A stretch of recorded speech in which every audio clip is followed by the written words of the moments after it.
பல்லடம் நகரத்துக்கு service road, அதுக்கு அடுத்தது அடுத்த 5வது குடிநீர் திட்டம், அதுக்கு அடுத்தது ஆனமலை நல்லாறு திட்டம் கொண்டு வந்தாலே பல்லடம் தொகுதி பூராமே கவர் ஆகும். அடுத்தது பல்லடம் மக்கள் அதிமுகவுக்கு எவ்வாறு உங்களுக்கு சப்போர்ட் பண்ணுறாங்க? இந்த ஆட்சி மலர்றதுக்கு எப்படி இருக்காங்க? பல்லடம் மக்களோட மைண்ட் செட் எப்படி இருக்குது? மைண்ட் செட் 5 ஆண்டு கால திராவிட முன்னேற்ற கழக ஆட்சியை முழுமையாக மக்கள் ஏற்றுக்கொள்ளவில்லை. அவர்கள் முழுமையாக கொடுத்த தேர்தல் வாக்குறுதிகளை 27% நிறைவேற்றியிருக்காங்க. அம்மாவுடைய அரசு, அம்மா இருந்தப்பவும் சரி, அண்ணன் எடப்பாடியார் இருந்தப்பவும் சரி, என்ன வாக்குறுதிகளை அம்மாவுடைய அரசு கொடுத்தோ அதை முழுமையாக நிறைவேற்றி இருக்கின்றோம். இப்போது கொடுத்த வாக்குறுதிகளை முழுமையாக நிறைவேற்றி தருவார்கள் என்று மக்கள் நம்பிக்கையோடு இருக்கின்றார்கள். தாங்கள் கேள்விப்பட்ட அளவில் கடந்த 10 ஆண்டுகளுக்கு முன்னாடி இருந்த ஆதரவு இப்போ உங்களுக்கு இந்த டைம்ல ஆதரவு இருக்கா? 10 ஆண்டு காலம் 69,736 வாக்குகள் வித்தியாசத்தில் வெற்றி பெற்றேன்.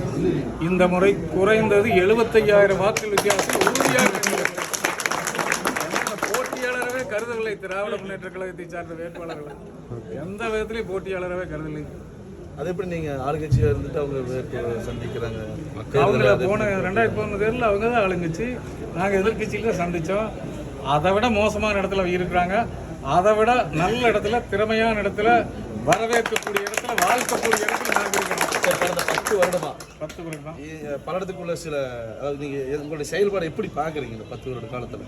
கடந்த 10 வருட காலத்தில் நம்ம ஆட்சியில இந்த 5 ஆட்சி, நீங்க 5 வருஷம் நீங்க இருக்கிறீங்க. இந்த மொத்தமா 10 வருடம் நீங்க பீரியட்ல இல்ல. சட்டமன்ற எம்எல்ஏவா இப்படி இருந்துச்சு. அம்மாவுடைய அரசு இருந்தப்போ எல்லாரும் நிவர்த்தி ஆகிற அளவுக்கு எல்லாரும் பாதுகாப்பாக இருக்கிற இடத்துல தமிழக மக்கள் வாழ்ந்து கொண்டிருந்தார்கள். இப்போ எந்த விதமான பாதுகாப்பு, குழந்தைகள் முதல் ஏழைகள் வரை, பணக்காரர்கள் வரை, தொழிலதிபர்கள் வரை, தொழிலாளர்கள் வரை எந்த விதமான பாதுகாப்பும் இல்லை. அவர்களுக்கு எந்த விதமான உறுதுணையாக அரசாங்கமும் இல்லை.